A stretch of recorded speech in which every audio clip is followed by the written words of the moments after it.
പുതിയൊരു വീഡിയോയിലേക്ക് ഏവർക്കും സ്വാഗതം. ഇന്നത്തെ വീഡിയോയിൽ അമേരിക്കൻ സ്വാതന്ത്ര്യ സമരവുമായി ബന്ധപ്പെട്ട വിവരങ്ങളാണ് ഉൾപ്പെടുത്തിയിരിക്കുന്നത്. ആദ്യത്തെ ചോദ്യം, അമേരിക്കൻ ഭൂഖണ്ഡം ആദ്യമായി കണ്ടെത്തുന്നത് ആരാണ്? അമേരിക്കൻ ഭൂഖണ്ഡം ആദ്യമായി കണ്ടെത്തിയത് ആരാണ്? ഉത്തരം Christopher Columbus. Christopher Columbus 1492 American ഭൂഖണ്ഡം ആദ്യമായി കണ്ടെത്തുന്നത്. അടുത്ത ചോദ്യം, ക്രിസ്റ്റഫർ കൊളംബസ് അമേരിക്കയിലെ തദ്ദേശീയരെ വിളിച്ച പേര് എന്താണ്? ക്രിസ്റ്റഫർ കൊളംബസ് അമേരിക്കയിലെ തദ്ദേശീയരെ വിളിച്ച പേര് എന്താണ്? ഉത്തരം ഇന്ത്യക്കാർ. ഇന്ത്യക്കാർ. അടുത്ത ചോദ്യം, ക്രിസ്റ്റഫർ കൊളംബസ് സഞ്ചരിച്ചിരുന്ന കപ്പൽ വ്യൂഹത്തിലെ കപ്പലുകൾ ഏതൊക്കെയാണ്? ക്രിസ്റ്റഫർ കൊളംബസ് സഞ്ചരിച്ചിരുന്ന കപ്പൽ വ്യൂഹത്തിലെ കപ്പലുകൾ Santa Maria, Nina, Pinta. Santa Maria, Nina, പിൻറ്റ.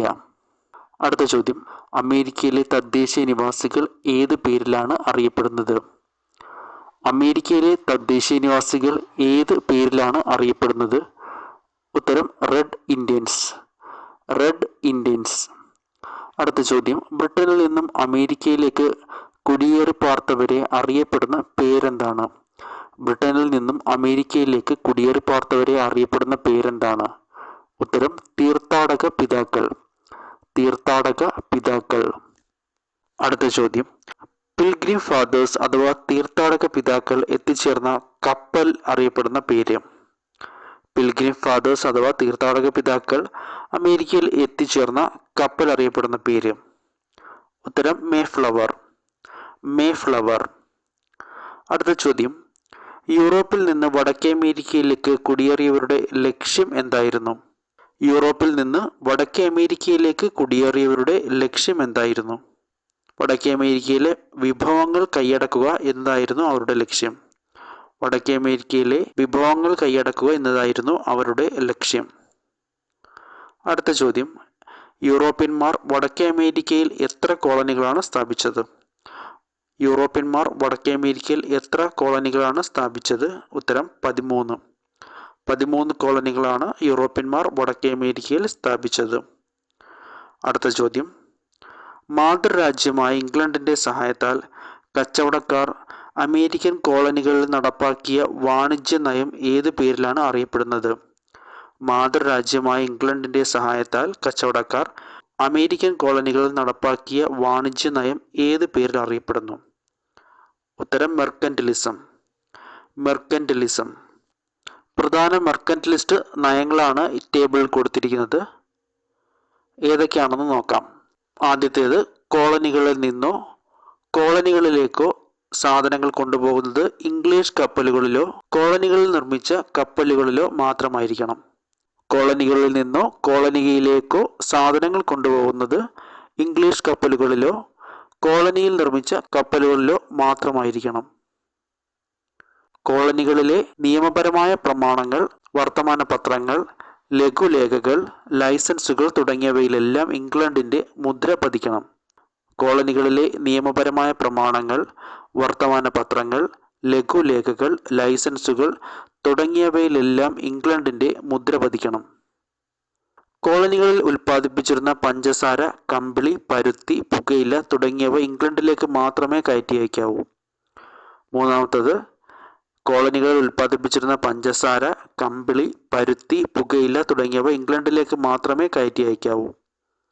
അടുത്തത്, കോളനിയിൽ നിലനിർത്തിയിട്ടുള്ള ഇംഗ്ലീഷുകാരുടെ സൈന്യത്തിനുള്ള താമസ സ്ഥലവും അത്യാവശ്യ സൗകര്യങ്ങളും കോളനിക്കാർ നൽകണം.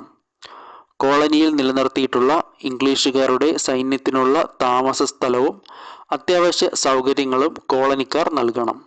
അടുത്തത്, കോളനികളിലേക്ക് ഇറക്കുമതി ചെയ്യുന്ന തേയില, ഗ്ലാസ്, കടലാസ് എന്നിവയ്ക്ക് ഇറക്കുമതി ചുങ്കം നൽകണം. കോളനികളിലേക്ക് ഇറക്കുമതി ചെയ്യുന്ന തേയില, ഗ്ലാസ്, കടലാസ് എന്നിവയ്ക്ക് ഇറക്കുമതി ചുങ്കം നൽകണം. അടുത്ത ചോദ്യം, മെർക്കന്റിലിസത്തിന്റെ ഭാഗമായി ബ്രിട്ടീഷുകാർ കോളനികളിൽ നടപ്പിലാക്കിയ പ്രധാന നിയമങ്ങൾ എന്തൊക്കെയാണ്? മെർക്കന്റിലിസത്തിന്റെ ഭാഗമായി ബ്രിട്ടീഷുകാർ കോളനികളിൽ നടപ്പാക്കിയ പ്രധാന നിയമങ്ങൾ: stamp act, sugar act, navigation act. Stamp act, sugar act, navigation act. Navigation ആക്ടിനെതിരെ പ്രതിഷേധിച്ച ജനങ്ങളെ വെടിവെച്ച് കൊന്ന സംഭവം ഏത് പേരിലാണ് അറിയപ്പെടുന്നത്? നാവിഗേഷൻ ആക്ടിനെതിരെ പ്രതിഷേധിച്ച ജനങ്ങളെ വെടിവെച്ച് കൊന്ന സംഭവം ഏത് പേരിൽ അറിയപ്പെടുന്നു? ഉത്തരം ബോസ്റ്റൺ കൂട്ടക്കൊല. ബോസ്റ്റൺ കൂട്ടക്കൊല. ബോസ്റ്റൺ കൂട്ടക്കൊല നടന്ന തീയതി 1770 മാർച്ച് 5. 1770 മാർച്ച് 5. ഷുഗർ ആക്ട് നടപ്പാക്കിയത് 1764. Sugar act 1764. സ്റ്റാമ്പ് ആക്ട് നിലവിൽ വന്നത് 1765. 1765. ടൗൺഷെൻഡ് ആക്ട് നിലവിൽ വന്നത് 1767. ടൗൺഷെൻഡ് ആക്ട് നിലവിൽ വന്നത് 1767. അടുത്ത ചോദ്യം, ജനങ്ങളിൽ ദേശീയതയുടെ വികാരം ഉണ്ടാക്കാൻ പ്രയത്നിച്ച ചിന്തകന്മാർ ആരൊക്കെയാണ്? ഉത്തരം തോമസ് പെയിൻ, ജോൺ ലോക്ക് എന്നിവർ. Thomas pain, John Locke. അടുത്ത ചോദ്യം, അമേരിക്കൻ വിപ്ലവവുമായി ബന്ധപ്പെട്ട് ഉയർന്നു കേട്ട പ്രധാന മുദ്രാവാക്യം ഏതാണ്? അമേരിക്കൻ വിപ്ലവവുമായി ബന്ധപ്പെട്ട് ഉയർന്നു കേട്ട പ്രധാന മുദ്രാവാക്യം. ഉത്തരം പ്രാതിനിധ്യമില്ലാതെ നികുതിയില്ല.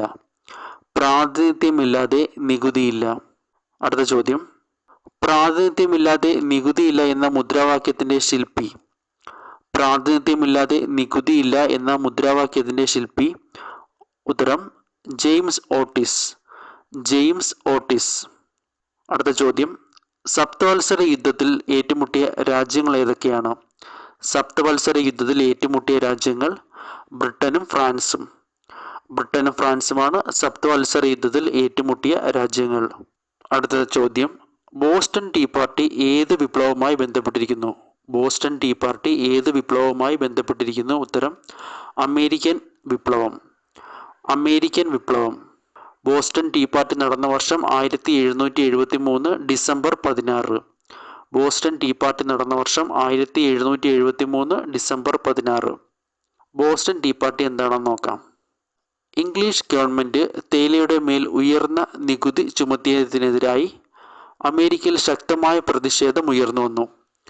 1773 ഡിസംബർ 16 രാത്രിയിൽ റെഡ് ഇന്ത്യക്കാരുടെ വേഷം ധരിച്ച ബോസ്റ്റണിലെ ഒരു വിഭാഗം ജനങ്ങൾ ബോസ്റ്റൺ തുറമുഖത്ത് നങ്കൂരമിട്ടിരുന്ന ഇംഗ്ലീഷ് കപ്പലിൽ കയറി അതിലുണ്ടായിരുന്ന 342 പെട്ടി തേയില കടലിലേക്ക് വലിച്ചെറിഞ്ഞു.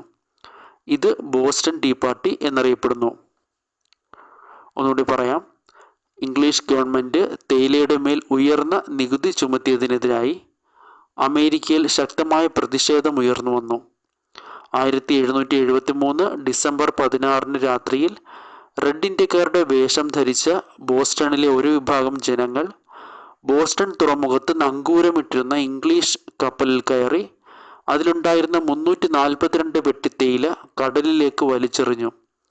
ഇത് ബോസ്റ്റൺ ടീ പാർട്ടി എന്ന പേരിൽ അറിയപ്പെടുന്നു. ഇതാണ് ബോസ്റ്റൺ ടീ പാർട്ടി എന്ന പേരിൽ അറിയപ്പെടുന്നത്. അടുത്ത ചോദ്യം, സ്വാതന്ത്ര്യത്തിന് വേണ്ടിയുള്ള പോരാട്ടത്തിൽ അമേരിക്കയിൽ രൂപം കൊണ്ട പ്രസ്ഥാനം ഏതാണ്? സ്വാതന്ത്ര്യത്തിന് വേണ്ടിയുള്ള പോരാട്ടത്തിൽ അമേരിക്കയിൽ രൂപം കൊണ്ട പ്രസ്ഥാനം.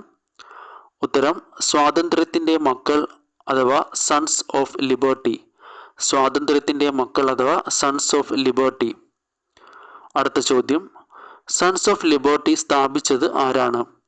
സൺസ് ഓഫ് ലിബർട്ടി സ്ഥാപിച്ചത് ആരാണ്? ഉത്തരം സാമുവൽ ആദംസ്. Samuel Adams. അടുത്ത ചോദ്യം, 13 കോളനികളിലുമുള്ളവരുടെ സംയുക്ത സമ്മേളനം ഏത് പേരിലാണ് അറിയപ്പെടുന്നത്?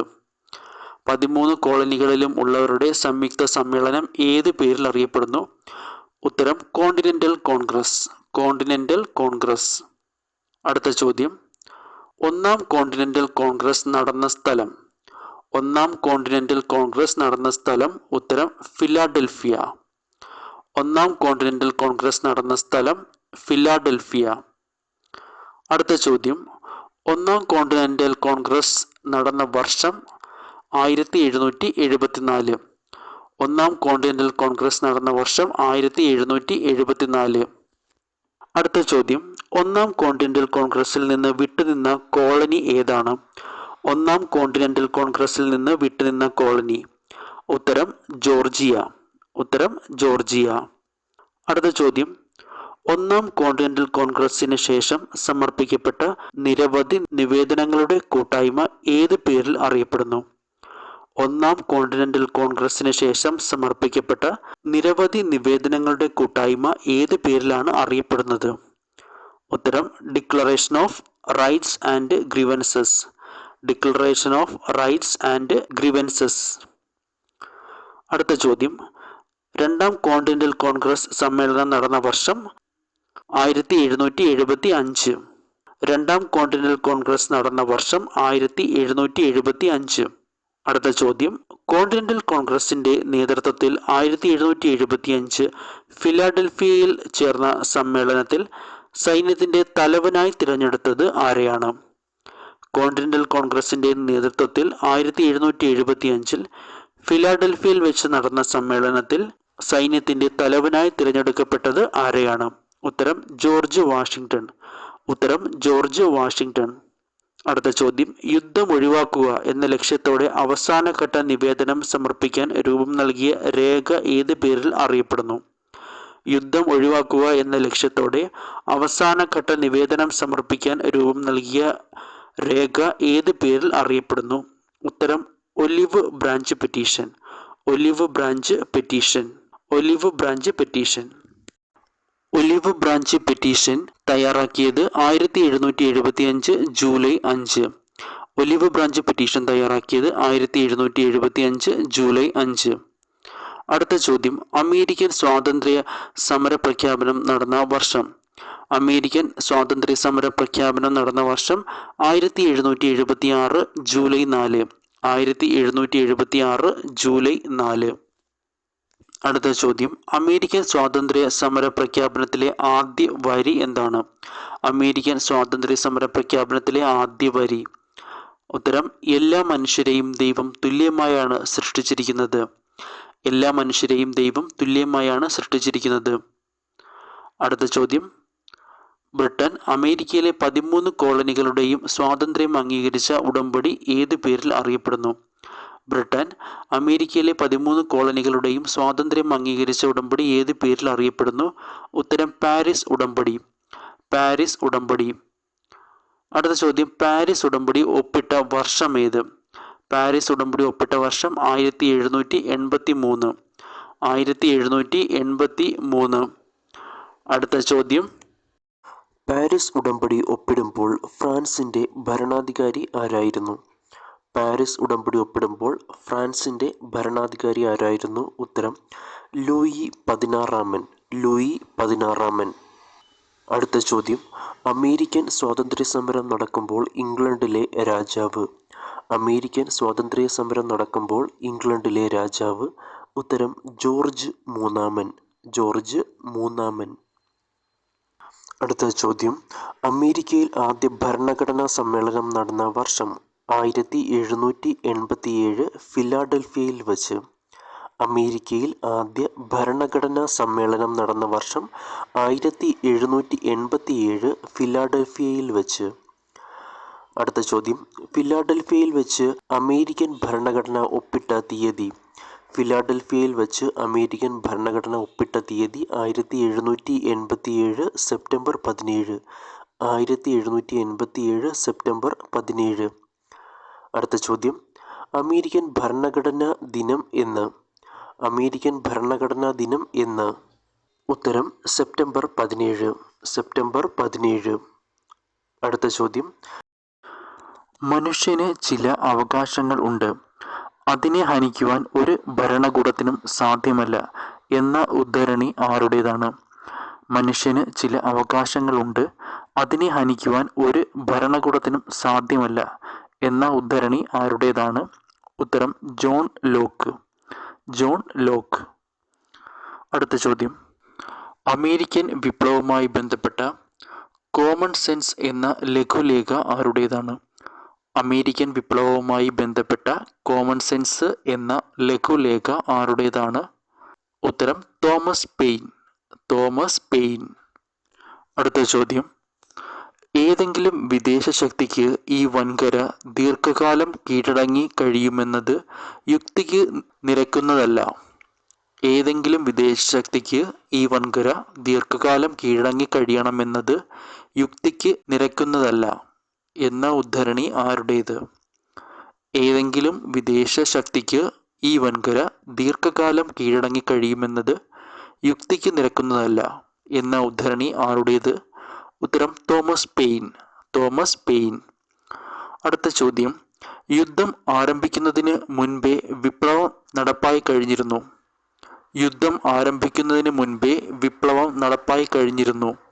ഇത് ആരുടെ ഉദ്ധരണിയാണ്? ഇത് ആരുടെ ഉദ്ധരണിയാണ്?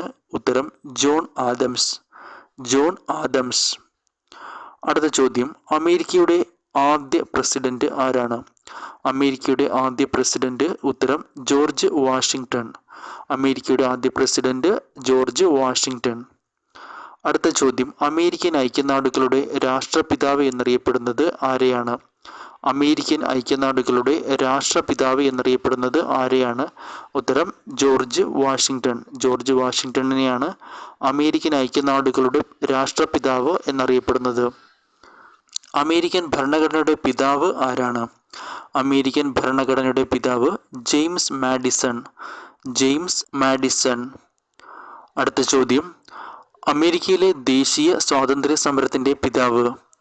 അമേരിക്കയിലെ ദേശീയ സ്വാതന്ത്ര്യ സമരത്തിൻ്റെ പിതാവ് സാമുവൽ ആദംസ്. Samuel Adams. അടുത്ത ചോദ്യം, അമേരിക്കയുടെ സ്വാതന്ത്ര്യ പ്രഖ്യാപനം എഴുതി തയ്യാറാക്കിയത് ആരാണ്? അമേരിക്കയുടെ സ്വാതന്ത്ര്യ പ്രഖ്യാപനം എഴുതി തയ്യാറാക്കിയത് ആരൊക്കെ? ഉത്തരം Thomas Jefferson, Benjamin Franklin. Thomas ജെഫേഴ്സണും ബെഞ്ചമിൻ ഫ്രാങ്ക്ലിൻ എന്നിവർ ചേർന്നാണ് അമേരിക്കൻ സ്വാതന്ത്ര്യ സമരം പ്രഖ്യാപനം എഴുതി തയ്യാറാക്കിയത്. അടുത്ത ചോദ്യം, ലോകത്ത് ആദ്യമായി എഴുതി തയ്യാറാക്കിയ ഭരണഘടന ഏതാണ്? ലോകത്ത് ആദ്യമായി എഴുതി തയ്യാറാക്കിയ ഭരണഘടന ഏതാണ്? ഉത്തരം അമേരിക്കൻ ഭരണഘടന. അമേരിക്കൻ ഭരണഘടന. അടുത്ത ചോദ്യം, അമേരിക്കൻ ഭരണഘടന നിലവിൽ വന്ന വർഷം. അമേരിക്കൻ ഭരണഘടന നിലവിൽ വന്ന വർഷം. ഉത്തരം 1789.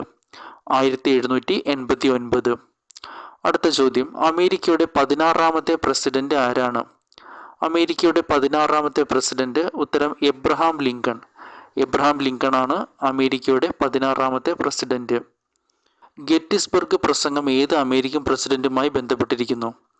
ഗെറ്റിസ്ബർഗ് പ്രസംഗം എന്നത് ഏത് അമേരിക്കൻ പ്രസിഡന്റുമായി ബന്ധപ്പെട്ടിരിക്കുന്നു? ഉത്തരം Abraham Lincoln. Abraham Lincoln.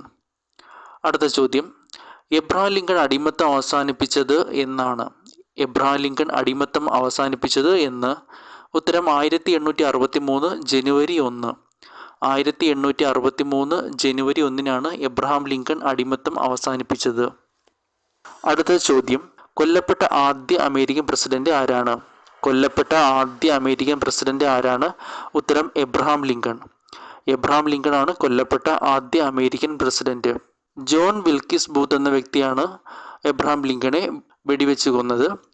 Or American cousin എന്ന നാടകം കണ്ടുകൊണ്ടിരിക്കുന്ന വേളയിലാണ് ജോൺ വിൽക്കിസ് ബൂത്ത് എബ്രഹാം ലിങ്കണെ വെടിവെച്ച് കൊന്നത്. ഓർ അമേരിക്കൻ കസിൻ എന്ന നാടകം കണ്ടുകൊണ്ടിരിക്കുന്ന വേളയിലാണ് എബ്രഹാം ലിങ്കണെ ജോൺ വിൽക്കിസ് ബൂത്ത് എന്ന വ്യക്തി വെടിവെച്ച് കൊന്നത്. അടുത്ത ചോദ്യം, അമേരിക്കൻ ഭരണഘടനയിലെ ആർട്ടിക്കിളുകളുടെ എണ്ണം 7.